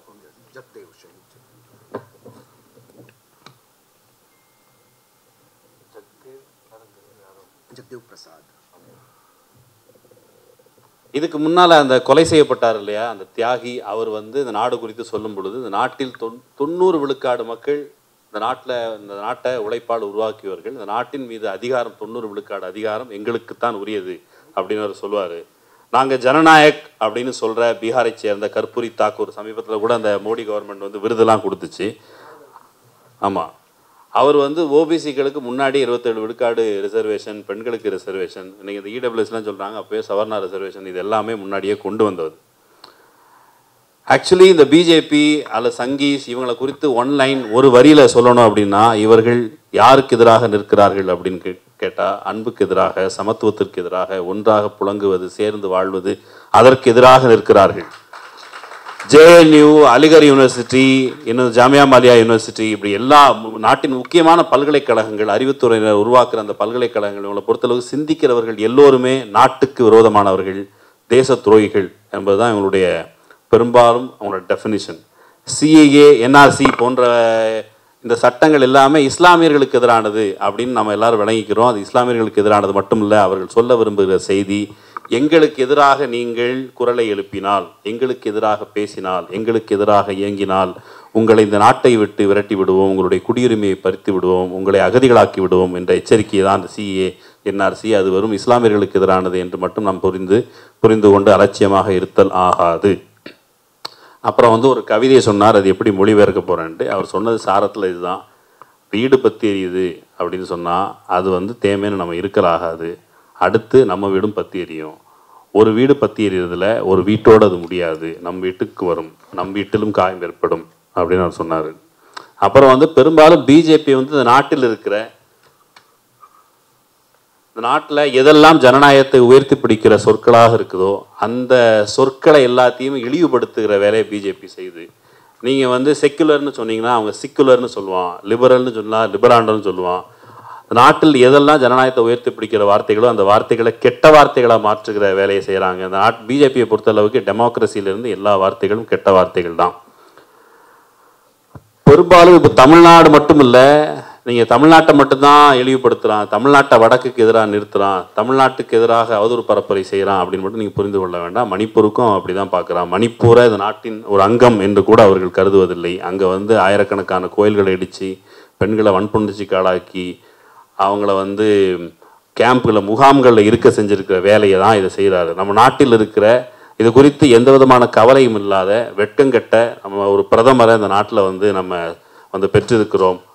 அவர் வந்து அந்த பக்கம் எங்கேயும் போகலை. ஆனால் 8000 கோடி ரூபாய் மதிப்பிலான அந்த விமானத்தில் போயிட்டு அப்புறம் கப்பலில் போயிட்டு கடலுக்குள்ளே போய் முங்கி போஸ் கொடுத்துட்டு இருக்கிறாரு. அவருக்கு அதுதான் வந்து மிக முக்கியமானதாக இருக்குது.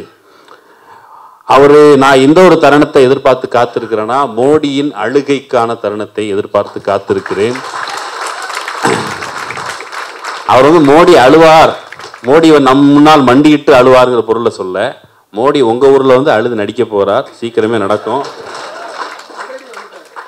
அவர் வந்து ஏன்னா உங்கள் மேலே ரொம்ப பிரியம் இருக்குது, உங்களுக்கிடையே சகோதரத்துவம் இருக்கிறது, சேர்ந்து புழங்குகிற எண்ணம் இருக்கிறது, நீங்கள் கலவரங்களில் ஈடுபடுவதில்லை.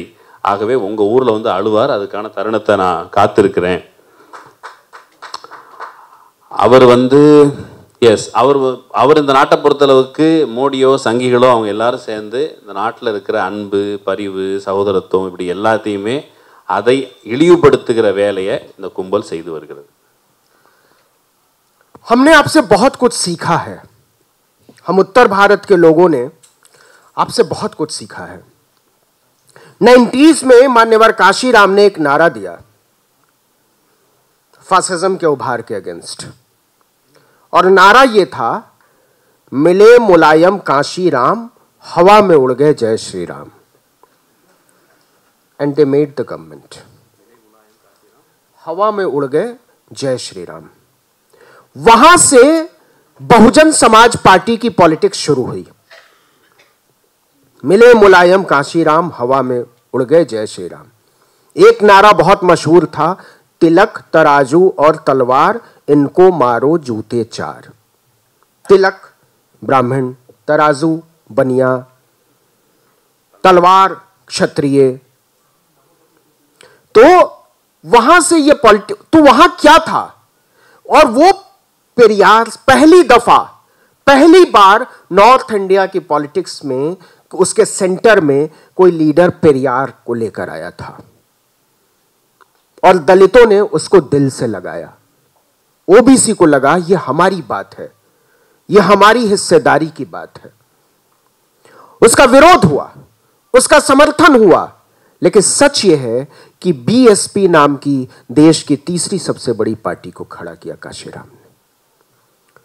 लेकिन वही बहन मायावती आज से 3 साल पहले जब उत्तर प्रदेश के चुनाव हो रहे थे, तो उनके हाथ में उनके जनरल सेक्रेटरी सतीश मिश्रा ने ऐसे तलवार थमा दिया अयोध्या में, और पीछे एक तराजू लगा हुआ था.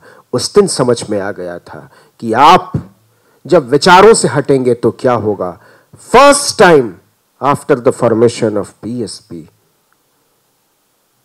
She was siphoned off from the assembly. 400 से ज्यादा सीटों की असेंबली में मायावती जी की कोई सीट नहीं आई. Can you imagine? वो कौन सी चीज थी? वो कौन सी चीज थी जिसने आपको खत्म कर दिया पॉलिटिकल लेवल पर? वैचारिक बेईमानी.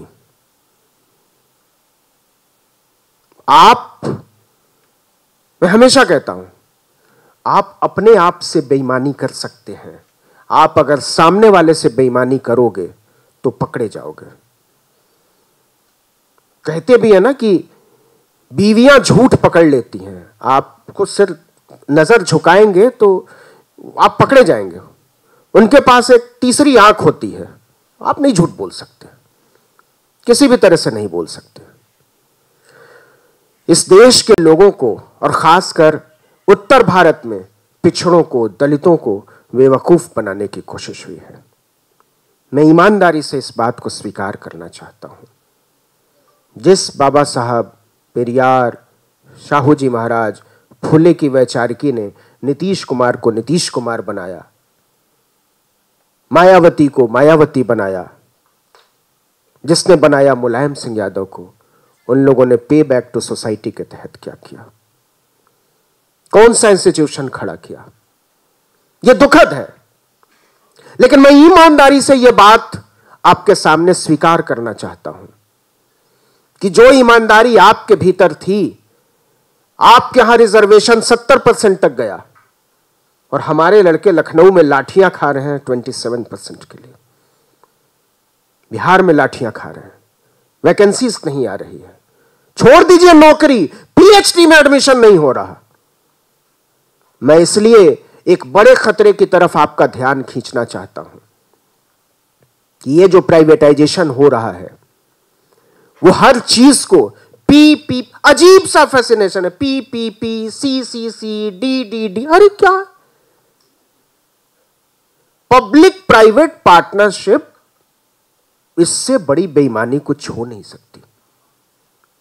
आप तमिलनाडु के ग्रोथ के पीछे और आप अपने आप को बचा ले गए, इसके पीछे सबसे बड़ी जो वजह मैं देखता हूं वो ये वजह थी कि आपके यहां यूनिवर्सिटी सिस्टम, एजुकेशन सिस्टम और पब्लिक फंडेड एजुकेशन का सिस्टम बहुत स्ट्रांग है।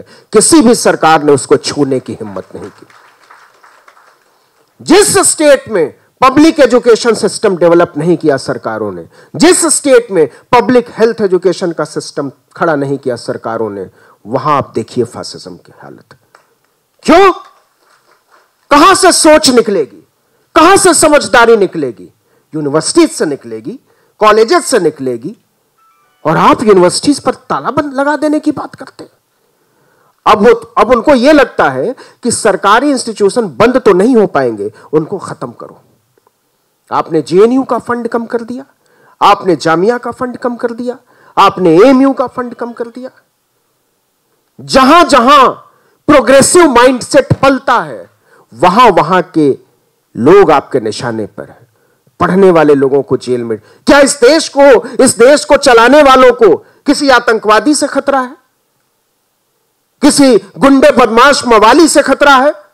नहीं साहब, इस देश की हुकूमत को पढ़ने वाले लोगों से खतरा महसूस होता है, लिखने वाले लोगों से खतरा महसूस होता है, पढ़ाने वाले लोगों से खतरा महसूस होता है, पत्रकारों से, वकीलों से, चिंतकों से खतरा महसूस होता है। वो विचारों से डरते हैं, वो समझदारी से डरते हैं, वो पढ़ाई लिखाई से डरते हैं, और इसलिए उनको बताना पड़ता है कि हम एंटायर पॉलिटिकल साइंस में हैं। वो इस पूरे देश को एंटायर पॉलिटिकल साइंस की डिग्री का कारखाना बना देना चाहते हैं। इसीलिए बहुत शातिराना तरीके से वो कहेंगे कि हम प्राइवेट इंस्टीट्यूट, जिस तरीके से यूनिवर्सिटीज का प्राइवेटाइजेशन हुआ है 1990 में, इस देश में केवल एक प्राइवेट यूनिवर्सिटी थी, सिक्किम मणिपाल यूनिवर्सिटी। आज इस देश में 400 से ज्यादा, बल्कि 450 से ज्यादा प्राइवेट यूनिवर्सिटीज है। एक सोशल ऑडिट होना चाहिए, और हम लोगों को करना चाहिए वो सोशल ऑडिट, समाज को करना चाहिए वो सोशल ऑडिट।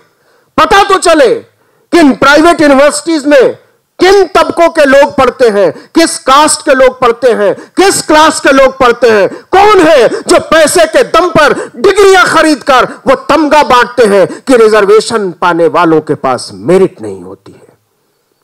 तमिलनाडु एग्जाम्पल है, और मैं बहुत गर्व के साथ कहता हूं और पूरे देश में कहता हूं कि तमिलनाडु उदाहरण है जिसने सिखाया है कि जहां डाइवर्सिटी होती है, जहां रिजर्वेशन है, वहां के लोग ज्यादा टैलेंटेड होते हैं, मुल्क के किसी भी हिस्से से ज्यादा टैलेंटेड होते हैं। डाइवर्सिटी, टैलेंट दोनों एक साथ चलते हैं। आप डाइवर्सिटी को खत्म करोगे, आप टैलेंट को खत्म करोगे। इस देश की हुकूमत केवल टैलेंट को नहीं खत्म करना चाहती है, वो डाइवर्सिटी को खत्म करना चाहती है। वो जानती है कि डाइवर्सिटी को खत्म कर देने से सब कुछ खत्म हो जाएगा। आप मैकडोनल्ड का बर्गर जानते हैं? मैकडोनल्ड का बर्गर खाया होगा आप लोगों ने। मैकडोनल्ड के बर्गर की एक खासियत होती है, आप दुनिया में कहीं भी चले जाओ, कहीं भी, आप आप चेन्नई में कहीं खा लो, आप दिल्ली के कनॉट प्लेस में खा लो, आप न्यूयॉर्क के टाइम्स स्क्वायर पर खा लो, उसका स्वाद एक ही होता है। एक ही तरह का पाव, एक तरह का आलू टिक्की, एक तरह का मसाला, एक टेम्परेचर पर उबालते हैं, एक ही तरीके से उसको सर्व करते हैं। यही उसकी यूएसपी है कि पूरी दुनिया में हम एक टेस्ट सर्व करते हैं। इस मुल्क की हुकूमत, आरएसएस के लोग, भारतीय जनता पार्टी के लोग ह्यूमन ब्रेन को मैकडोनल्ड का बर्गर बना देना चाहते हैं। एक तरह की सोच, एक तरह की भाषा, एक तरह की बोली, एक तरह का खान पान, एक तरह का झंडा, लेकिन इस मुल्क के लोग मैकडोनल्ड का बर्गर होने से इनकार कर देंगे। वो एक दिन आपको बताएंगे कि मैकडोनल्ड का बर्गर समझने की कीमत आपको चुकानी पड़ेगी, आपको इतिहास में दफन कर दिया जाएगा।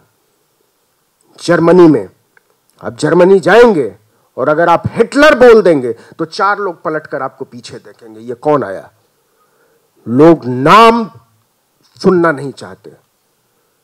7 कॉफिन में दफनाया गया था हिटलर को, क्योंकि वहां एक अंधविश्वास है और जर्मनी ब्रॉडर तौर पर एक अंधविश्वासी देश नहीं है, लेकिन फिर भी इस अंधविश्वास का पालन किया, उसको 7 कॉफिन में दफनाया, क्योंकि वो मानते हैं कि 7 कॉफिन में दफनाने वाले का पुनर्जन्म नहीं होता है, वो फिर से पैदा नहीं होता। कहीं ऐसा ना हो कि हम अपने मुल्क में ये होता हुआ देखें, कहीं ऐसा ना हो कि हम अपने इतिहास को फिर से लिखा जाता हुआ देखें, कहीं ऐसा ना हो कि इस मुल्क का इतिहास आपको याद करने से भी नफरत महसूस करे। हम अपने बच्चों को बता ना पाए कि इस तरह का कोई आदमी इस देश में हुआ था। हमको बचाना होगा, इस देश को मिलजुल कर बचाना होगा, और इसलिए बचाना होगा कि यह केवल एक पीढ़ी का सवाल नहीं है, यह केवल हमारा और आपका मामला नहीं है, ये आने वाली नस्लों का मामला है, ये हमारे बाल बच्चों का मामला है, ये उनके बच्चों का मामला है, ये इस देश के इतिहास का मामला है। और किसी को भी हम इस देश के इतिहास से खेलने के नाम पर इस देश के भविष्य से खिलवाड़ नहीं करने देंगे। ये गारंटी हम लेंगे, और चाहे जितनी ताकतवर हुकूमत हो, चाहे जितने मजबूत लोग अपने आप को बताते हों, वो भीतर से इतने कायर होते हैं जो बातचीत करने, वो पोएट्री से डरते हैं, वो गीत गाने से डरते हैं, वो नाचने से डरते हैं, वो नाटकों से डरते हैं, वो सिनेमा से डरते हैं। वो डरते हैं कि हम सपने में कहीं बात न करने लगे एक दूसरे से, और इसलिए वो चाहते हैं। ये कौन लोग बचाएंगे? उनको ये पता है कि अगर इस देश के डेमोक्रेसी को, इस देश के कॉन्स्टिट्यूशनल सिस्टम को कोई बचाएगा तो इस देश के दलित बचाएंगे, इस देश के पिछड़े बचाएंगे, इस देश के आदिवासी बचाएंगे, इस देश के मुसलमान और माइनॉरिटी के लोग बचाएंगे। क्योंकि जो बाबा साहब ने हमको कॉन्स्टिट्यूशन दिया, उस कॉन्स्टिट्यूशन की कीमत सबसे ज्यादा वही लोग समझते हैं। सिर्फ हमको पता है कि इस कॉन्स्टिट्यूशन की कीमत क्या है, और इसके लिए अंतिम समय तक हम लड़ाई लड़ेंगे, चाहे जितने ताकतवर लोग कॉन्स्टिट्यूशन के खिलाफ खड़े हों।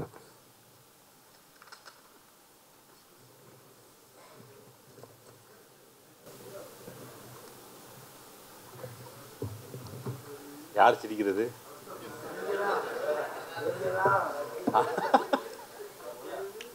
ये पहले क्या बोले थे? हवा मिले मुलायम काशीराम, हवा में उड़ गए जय श्री राम। பீகார் உத்தரப்பிரதேசத்தில் இருந்த முழக்கத்தை பற்றி ஆரம்பத்தில் சொன்னார். மிலே முலாயம் கான்சிராம், ஹவாமே உடுகே ஜெய் ஸ்ரீராம். முலாயமும் கான்சிராமும் இணைந்திருந்த பொழுது ஜெய் ஸ்ரீராம் முழக்கம் காற்றோடு பறந்தது, அப்படியான முழக்கம் அங்கே இருந்தது. திலக் தராசு தல்வார் மாரோ ஜூத்தே, திலகம் தராசுன்னா அந்த இது, அப்புறம் தல்வார்னா வாள், பிராமண சத்திரிய வைசியர்கள் அவங்களுக்கு 4 செருப்பாலே அடி போடு அப்படிங்கிற முழக்கம் அங்கே இருந்தது. அப்படி கன்ஷிராம் அப்படி ஒரு இயக்கத்தை, ஒரு பெரிய இயக்கத்தை, பார்ப்பனர் அல்லாதார் இயக்கத்தை அங்கே கட்டி எழுப்பினார்.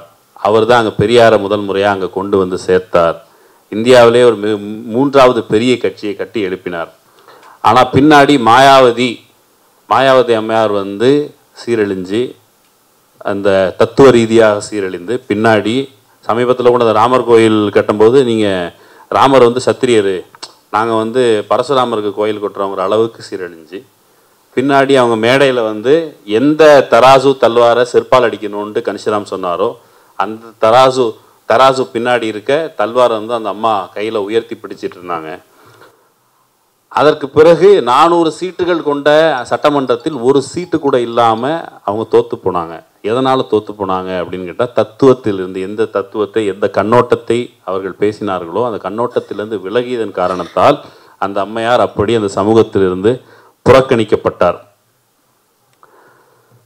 இந்த அரசியல் துரோகம் அதை வந்து நான் வெளிப்படையாக இங்கே வந்து நேர்மையாக ஒத்திக்கொள்ளணும்னு நினைக்கிறேன்.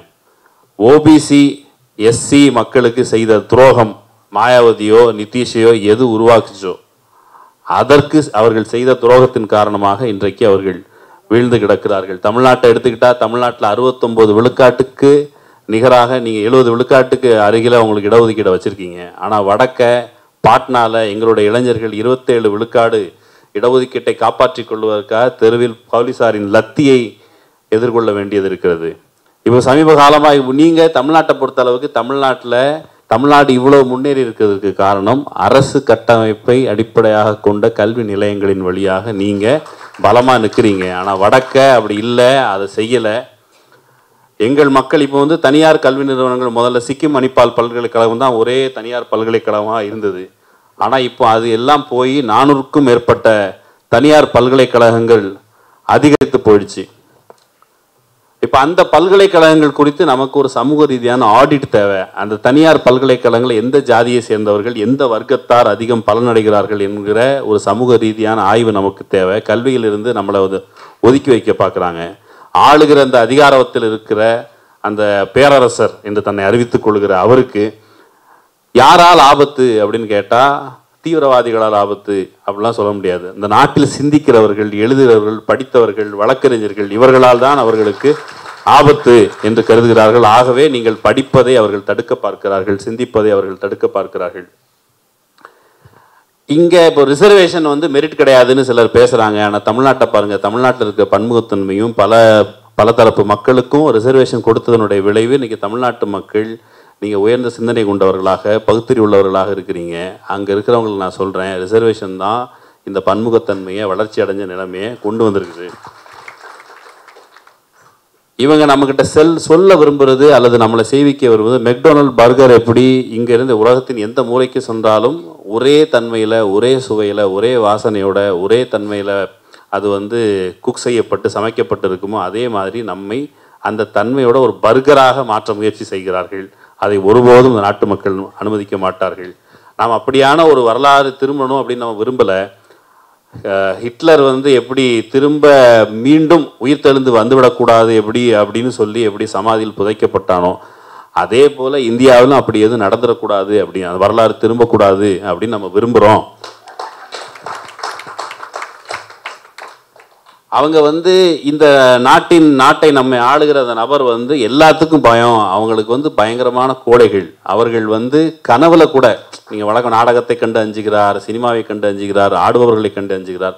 அதோடு மட்டுமில்லை, கனவிலும் நீங்கள் ஒருவரை ஒருவர் பரஸ்பரம் பேசிக்கொள்ளக்கூடாது, ஒருவேளை இவர்கள் கனவில் பேசிக்கொள்வார்களோ என்று கூட அவர்கள் அஞ்சுகிறார்கள்.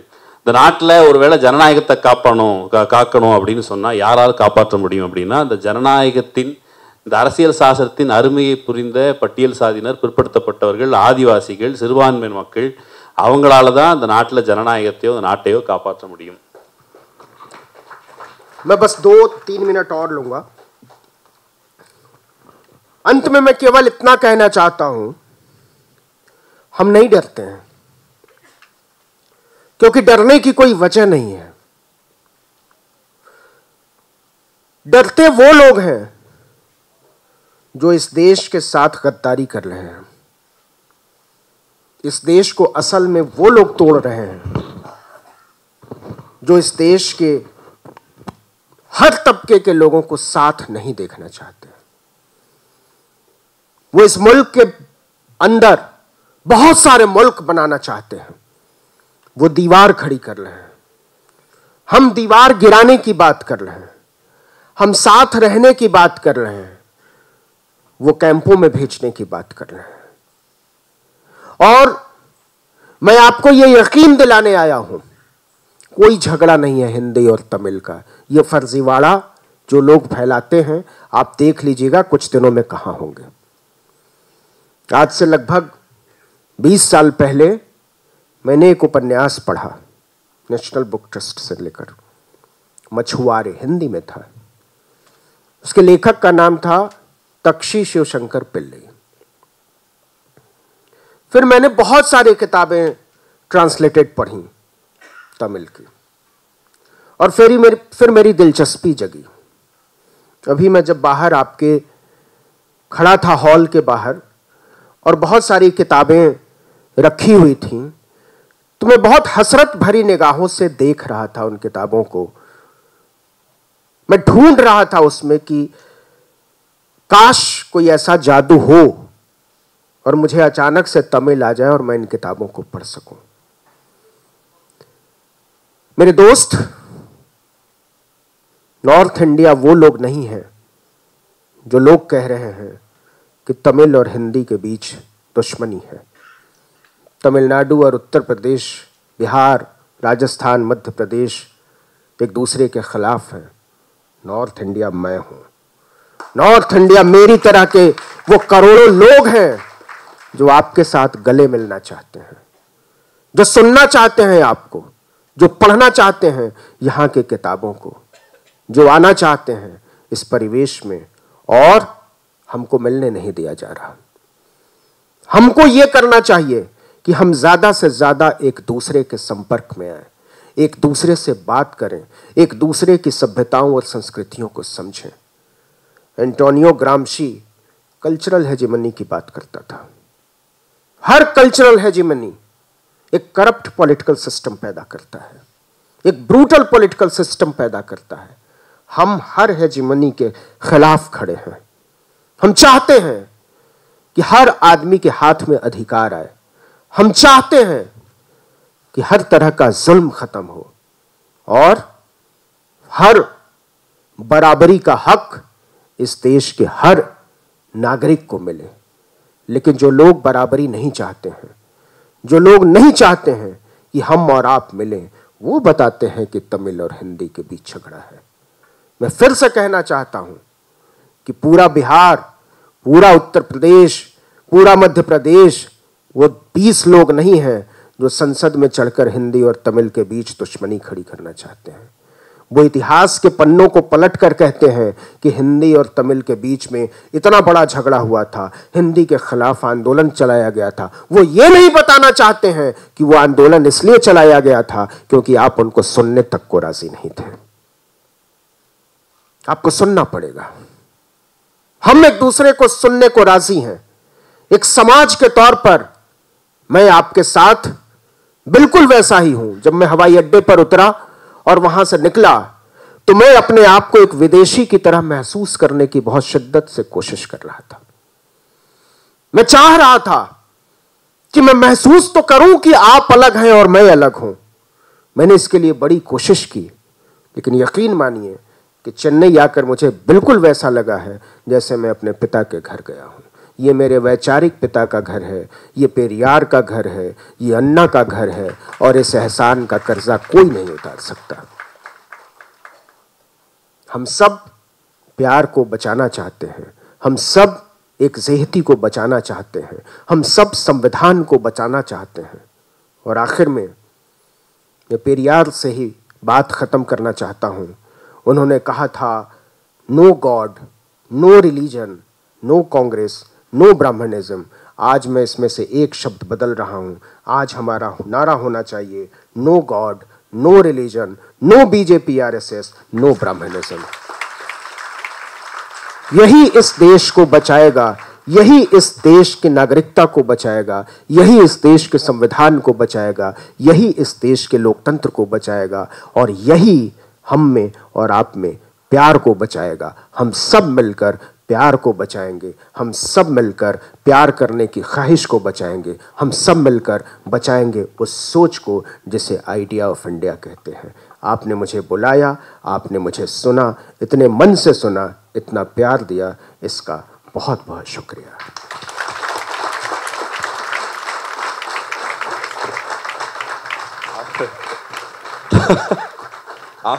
उनको ही समझ में आ गया.